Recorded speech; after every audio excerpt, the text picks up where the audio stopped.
तो फिल्म की शुरुआत में दिखाए जाते हैं दो बूढ़े लोग जो दोनों हस्बैंड वाइफ थे। वो छुट्टियां गुजारने के लिए कहीं पर जा रहे थे। वो रेडियो पर गाने सुनते हंसी मजाक करते अपने सफर पर जा रहे थे, मगर तभी उनका रेडियो खराब होकर अपने आप ही ये गाना जीपर्स क्रीपर्स लगा देता है। तभी इनके पीछे एक ट्रक आ जाता है जिसका ड्राइवर काफी गुस्से में ट्रक चला रहा था। तब ये देखकर वो थोड़ा डरने लगते हैं, मगर फिर वो ट्रक आगे निकल जाता है। अभी वो लोग सुकून का सांस लेते ही हैं, मगर तभी उन्हें वो ट्रक एक जगह पर खड़ा हुआ दिखता है जिसकी ड्राइवर ने काफी अजीब तरह का सूट पहना हुआ था। वो एक लाश को ठिकाने लगाने के लिए एक जगह पर फेंकने जा रहा था, जो देख वो लोग काफी परेशान हो जाते हैं। बूढ़ी औरत डरते हुए कहती है, यहाँ बहुत ही खतरा है, हमें यहाँ से चलना चाहिए। तो अभी वो लोग जा ही रहे थे, मगर वो दोबारा से उनका पीछा करने लगता है। अब ये देखकर तो वो और डर जाते हैं।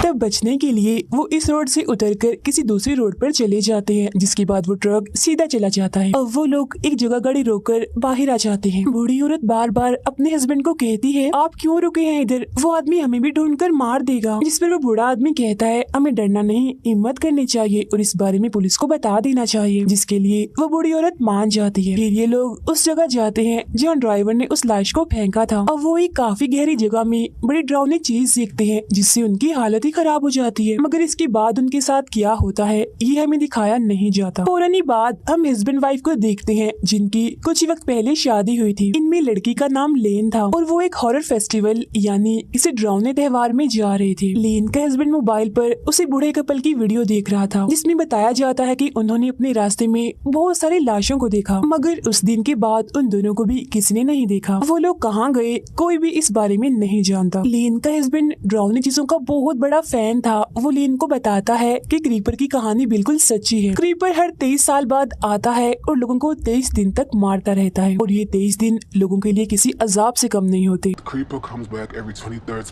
क्योंकि मौत की तरह क्रीपर सभी के सर पर मंडलाता रहता है और बहुत सारे लोगों को बड़ी बेरहमी से अपना शिकार बना लेता है। फिर 23 दिन बीत जाने के बाद वो खुद ही गायब हो जाता है। अब लेन को उसकी इन बातों पर यकीन नहीं आता, इसीलिए वो हंसने लगती है। उसका कहना था कि क्रीपर के बारे में ये सब कुछ बस झूठी दास्तान और मनगढ़ंत बातें हैं। डरावनी चीजों को पसंद करने वालों ने उसे अपना हॉरर हीरो बनाया हुआ है। ये सुन उसका हस्बैंड उसे एक वीडियो दिखाता है जिसमें क्रीपर को भी दिखाया जा रहा था, मगर वो वीडियो इतनी साफ नहीं थी, इसीलिए लेन अपनी बात पर अड़ी रहती है कि ये सारी चीजें बस कहानियां हैं। मगर तभी उसे उल्टी होने लगती है, इसीलिए गाड़ी साइड में लगाकर वो जंगल में एक पेड़ के पास जाकर उल्टी करने लगती है। जिसके बाद उसका हस्बैंड गाड़ी में बैठा रहता है। वो अपनी मॉम को मैसेज करके बताता है कि मैं लेन को खुश करने के लिए आज उसे बताऊंगा कि मैं उसे कितना प्यार करता हूँ। अब जिस पेड़ के पास लेन उल्टी कह रही थी उसमें हम क्रीपर का एक हथियार देखते हैं जिसे वो सबसे ज्यादा इस्तेमाल करता है, जो एक नुकीला हथियार था। और पास ही में एक सफेद रंग का परिंदा भी आकर बैठ जाता है जिसकी आंखें लाल थी और वो बड़ी गौर से लेन को देख रहा था। फिर अब हम इसी जंगल में देखते हैं क्रीपर को, जो 23 साल के बाद अपनी गहरी नींद से जाग चुका था और बिल्डिंग से बाहर आ गया था। वो पास ही में पड़े जानवर के जिस्म से निकले कीड़े मकोड़ों को खाने लगता है, वो भी बहुत मजे से, जैसे वो उसकी कोई पसंदीदा चीज हो। इसके बाद वो जाता है एक स्केयर क्रो के पास और उसके कपड़े निकाल कर पहन लेता है क्योंकि ये उसका पसंदीदा सूट है।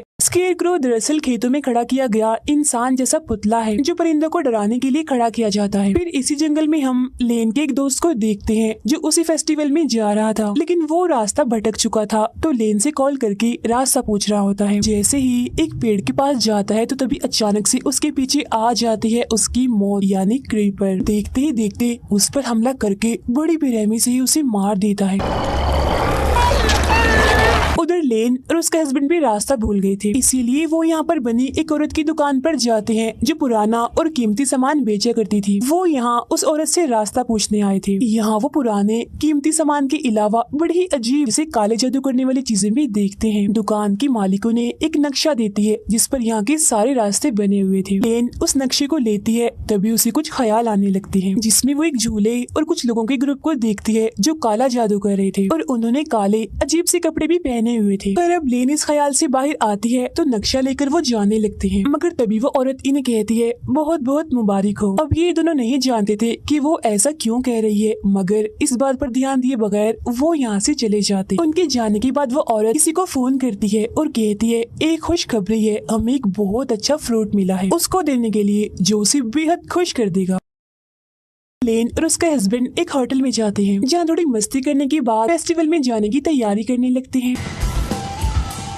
कुछ वक्त के बाद लेन वॉशरूम में जाती है और टेस्ट करती है कि क्या वो माँ बनने वाली है या फिर नहीं, मगर रिजल्ट उसे काफी अजीब ही दिखता है, एक डॉट जिसके आसपास एक दायरा बना हुआ था। अब यहाँ दोबारा से उसे ख्याल आता है जिसमें दुकान की वही मालिक काले जादू वाला सूट पहनकर एक झूले के पास खड़ी हुई थी। उस झूले में किसी बच्चे के रोने की आवाज भी आ रही थी। तभी एक क्रो यानी कौवा आकर वॉशरूम की खिड़की से टकरा जाता है, जिससे लेन काफी डर जाती है और सोचती है ओ माय गॉड यहाँ भी क्रो। तभी यहाँ उसका हस्बैंड आकर लेन को ले जाता है और हम रिजल्ट में पॉजिटिव का निशान देखते हैं, मतलब कि लेन सच में माँ बनने वाली है। तो अब हमें यहाँ पता चलता है कि दुकान की मालिक ने उन्हें इसीलिए ही मुबारक दी थी। खैर अब वो दोनों उस फेस्टिवल में चले जाते हैं, मगर बाहरी एक ग्रुप इस फेस्टिवल के खिलाफ एहतजाज कर रहा था। इसी बीच ग्रुप का लीडर कहता है कि हमारा मसीहा जाग चुका है। अब ये बात लेन को काफी अजीब लगती है, मगर वो इसको नजरअंदाज करके अंदर चली जाती है। इस फेस्टिवल में बहुत सारे लोग आए हुए थे जिन्होंने अलग अलग डरावनी मूवीज के कैरेक्टर जैसे हुलिये बनाए हुए थे, जो काफी एंजॉय और मस्ती कर रहे थे।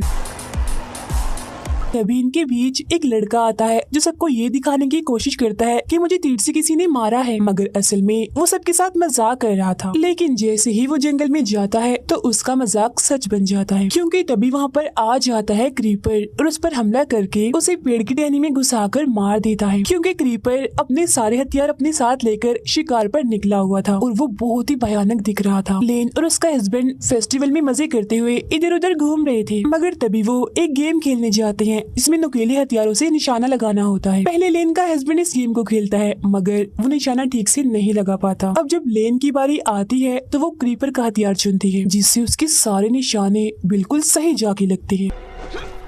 मगर तभी इस नुकीले हथियार से उसकी उंगली कट जाती है और उंगली पर वही अजीब सा डॉट के चारों तरफ दायरे का निशान बन जाता है। इस निशान को लेन बड़े गौर से देख रही थी, तो तभी उसे फिर से ख्याल आता है जिसमें वो देखती है जो ग्रुप का लीडर इस फेस्टिवल के खिलाफ एहतजाज कर रहा था, अब की बार उसने भी काले जादू वाले कपड़े पहने हुए थे। लेन वहाँ पर चुपचाप खड़ी थी और उसके माथे पर यही वाला निशान बना हुआ था। उसके आसपास बहुत सारे लोग कोई काला जादू कर रहे थे। इसी के साथ ही लेन का ये ख्याल यहीं पर खत्म हो जाता है। इस गेम का मालिक इन्हें बताता है कि यहाँ एक और हार जीत वाली गेम होने वाली है, उसमें भी तुम हिस्सा ले सकते हो। तो वो दोनों ऐसे ही करते हैं और उस गेम में हिस्सा ले लेते हैं, मगर यहाँ दुकान की वो मालिक जिससे इन्होंने रास्ता पूछा था वो सभी पर्चियों के साथ छेड़छाड़ कर देती है, जिससे हैरानी वाली बात ये होती है कि लेन और उसका हस्बैंड इस गेम को जीत जाते हैं। इनके गेम जीतने का इनाम ये था कि इन्होंने एक ग्रुप के साथ एक डरावने घर में जाना था जिसका स्टाइल बिल्कुल जीपर जैसा था। वो दरअसल एक एस्केप रूम की तरह बनाया गया था, जहाँ कुछ चीजों को पास करने के बाद इन्हें वहाँ से निकलना था। उस घर के अंदर इनके साथ जो कुछ भी होना था उसे बिल्कुल किसी फिल्म की तरह रिकॉर्ड भी किया जाना था। अब इस वजह से दुकान की मालिक और वहाँ खड़ी एक औरत जो सिंगर थी वो बहुत ही खुश हो जाती है। अब ये दोनों उस पूरे ग्रुप से मिलते हैं जिन्होंने इनके साथ उस घर के अंदर जाना था, जिनमें एक थी इस पूरी फिल्म की होस्ट, एक था मैनेजर और एक कैमरामैन। इनके साथ एक और आदमी भी जा रहा था जो कि इन सबका लीडर था और इसने इन सब की मदद करनी थी वहाँ जाकर। अब ये लोग उस घर के कब्रिस्तान में पहुँच जाते हैं, जहाँ आकर लीडर इन्हें बताता है कि जिस घर में हम जा रहे हैं उस फैमिली के लोग इस कब्रिस्तान में दफन हैं और ये कब्रिस्तान काफी सदियों पुराना है। कहा जाता है कि जो फैमिली उस डरावने घर में रहती थी वो बहुत ही अच्छी और नेक थी, मगर ये जगह भूतिया भी हो सकती है, यानी बहुत डरावनी। और अब हमें यहाँ से पैदल चलकर उस घर तक जाना होगा। इसी बीच हम क्रीपर को देखते हैं जो एक बिजली के टावर पर अपना ट्रक लाकर मारता है, जिससे वहाँ की आधी लाइट जाने की वजह से सभी के सिग्नल्स चले जाते हैं। तभी क्रीपर अपने ट्रक से निकलकर बाहर आता है और वहाँ लगे एक कैमरा में रिकॉर्ड हो जाता है, जिसे वो कैमरामैन भी अपने कैमरा में साफ साफ देख पा रहा था, मगर उसका कैमरा भी खराब हो जाता है और अब वो अकेला ही आगे बढ़ता है। उसे वहाँ सिंगर औरत दिखती है जिसने वही अजीब से काले जादू वाले कपड़े पहने हुए थे। कैमरा को ठीक करने में वो उसकी मदद लेने के लिए जाता है, मगर तभी यहाँ क्रीपर आ जाता है और उस पर हमला करके उसके चेहरे को पकड़ लेता है, जिसके बाद बड़ी बेरहमी से वो उसे मार देता है। उधर लेन का हस्बैंड होस्ट के साथ काफी हंसी मजाक कर रहा था, जिससे लेन को काफी बुरा लग रहा था। पास होकर अकेली ही कब्रिस्तान के रास्ते आगे बढ़ती है, मगर तभी उसके पीछे पीछे उसका हस्बैंड भी आ जाता है उसे मनाने के लिए। वो उसे यहाँ बताने ही वाला था कि मैं तुमसे बहुत प्यार करता हूँ, मगर एकदम से क्रीपर यहाँ आता है और लेन को पकड़कर अपने साथ उड़ाकर कहीं ले जाता है। उधर वो तीन लोग कैमरामैन को ढूंढ रहे होते हैं, जहाँ उन लोगों को वो तो नहीं मिलता मगर उसका कैमरा मिल जाता है खून से भरा हुआ। दूसरी साइड से लेन का हस्बैंड डरकर भागता हुआ यहाँ पर आता है और बताने लगता है कि कोई अजीब सी चीज जो कोई अलग ही तरह की लग रही थी वो लेन को उड़ाकर अपने साथ ले गई है। वो बहुत ही ज्यादा डरा हुआ था और पुलिस की मदद लेने के लिए यहाँ से भागने लगता है, मगर तभी वो एक चीज से टकरा जाता है जो एक लाश थी और ये उस कैमरामैन की ही थी। लाश की हालत बहुत ही बुरी थी, खून में लथपथ थी वो। तब यही देखकर वो लोग काफी डर जाते हैं और परेशान हो जाते हैं, ये सोचकर कि यहाँ जरूर कोई खतरनाक चीज है जो सब पर हमला कर रही है। इसीलिए वो भागकर उस घर में चले जाते हैं ताकि उनकी जान बच सके। मगर तभी दुकान की मालिक, सिंगर और एहतजाज वाला लीडर घर का दरवाजा बंद कर देते हैं और कहते हैं कि तुम लोगों को हमने क्रीपर के लिए ही छोड़ दिया है। तब यहाँ पर हम समझ पाते हैं कि ये सारे लोग जिन्होंने ये अजीब सा लिबास पहना हुआ है, ये सब काला जादू करते हैं और ये क्रीपर को अपना गॉड समझते हैं और उसकी पूजा करते हैं। घर के अंदर आ जाने के बाद सब लोग अपने लीडर पर शक करने लगते हैं कि ये भी जरूर उन लोगों के साथ मिला हुआ है और इसी ने हमें यहाँ पर फंसाया है। जिस पर वो कहता है, मुझे खुद नहीं पता कि सब कुछ क्या हो रहा है। इसके बाद हम देखते हैं लेन को, जिसे क्रीपर ने किसी जगह पर बांध कर रखा हुआ था। वो उसके पेट पर एक चाकू से कट का निशान लगा देता है।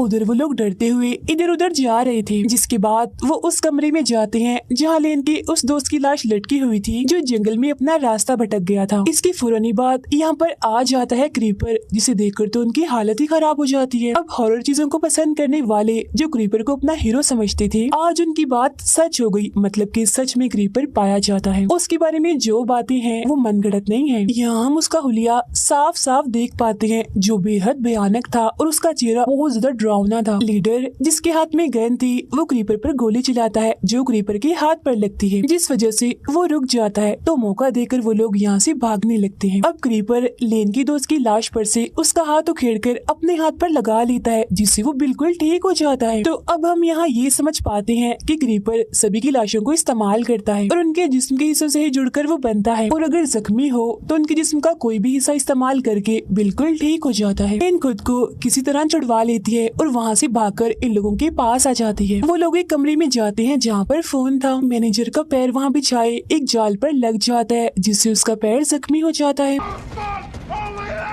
लेन का हस्बैंड पुलिस को कॉल करके यहाँ की सूरत हाल के बारे में बताने लगता है, मगर तब तक यहाँ क्रीपर आ जाता है। वो इन पर हमला करने लगता है, जिससे बचकर वो लोग यहाँ से भागकर दूसरे कमरे में आ जाते हैं। होस्ट कहती है वो हमारे पीछे पड़ गया है, हम बचेंगे कैसे? जिस पर लेन का हस्बैंड कहता है क्रीपर इमोर्टल है, वो कभी नहीं मर सकता। बचने के दो ही रास्ते हैं, या तो वो खुद हमारा पीछा छोड़ दे या फिर हम लोग 23 दिन के इस खतरनाक और परेशान कुन टाइम को गुजार लें और बच जाएं।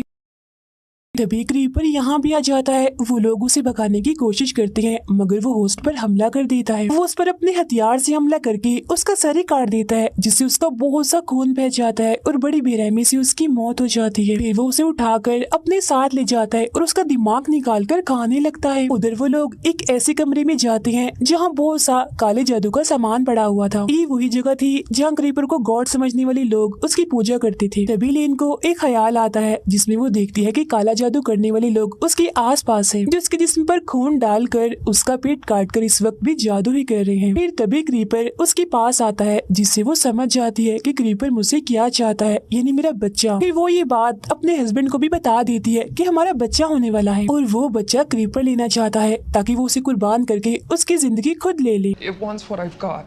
अब इसी कमरे के बिल्कुल नीचे उन्हें एक खुफिया कमरा मिलता है जिसके अंदर बहुत सारी लाशें थी। तब वो लोग यहाँ सारी बात समझ जाते हैं कि इस जगह पर लोगों का एक ग्रुप है जो क्रीपर की पूजा करते हैं और उसके लिए बहुत सारे लोगों को फंसा कर वो यहाँ लाते हैं, जिसके बाद क्रीपर उन्हें खाकर ताकतवर और खतरनाक रहता है। और ये चीज काफी सदियों से चलती आ रही थी। तभी लेन बताती है कि क्रीपर को मारा जा सकता है क्योंकि उसका जिस्म कमजोर और मुर्दा बढ़ता जा रहा है। तब यहाँ हमें ये भी समझ आती है कि क्रीपर को लेन का बच्चा चाहिए खुद को ठीक करने के लिए, क्योंकि वो उस बच्चे को अपने लिए कुर्बान करके उसकी जिंदगी खुद लेना चाहता है, जिसके बाद वो बिल्कुल ऐसा हो जाएगा जिसे वो अभी अभी पैदा हुआ है, इन्हें पहले की तरह खतरनाक और ताकतवर। इसी वजह से ही इस फिल्म का नाम जीपर्स क्रीपर्स रिबॉर्न पड़ा है। और वो लोग उस कमरे से बाहर आते हैं ताकि यहाँ से निकलने का रास्ता ढूंढ सके, लेकिन तभी यहाँ पर क्रीपर आ जाता है। वो मैनेजर के पेट में अपना चाकू जैसा हथियार मारता है, जिससे उसकी बड़ी बेरहमी से ही मौत हो जाती है। इनका लीडर क्रीपर पर एक चाकू से हमला करता है है और वहाँ से भागने लगता है। तब वो भी लीडर का पीछा करता है। तभी बाहर क्रीपर लेन को देखता है जो काला जादू करने वाला चाकू अपने हाथ में लेकर खड़ी हुई थी। फिर वो उसके पास जाने लगता है क्योंकि लेन ने खुद को उसके हवाले कर दिया था। उधर लीडर और लेन का हस्बैंड घर की छत पर चढ़ जाते हैं। क्रीपर लेन के पास आता है और उसका गला पकड़कर उसे ऊपर उठा देता है। अब हम जानते हैं कि लेन को हथियार चलाने काफी अच्छे से आते थे और उसके पास कुछ नुकीले हथियार मौजूद भी थे जिन्हें पहले वो क्रीपर के कान में घुसा देती है और बाद में उसकी आंखों में मारकर उसकी आंखें फोड़ देती है।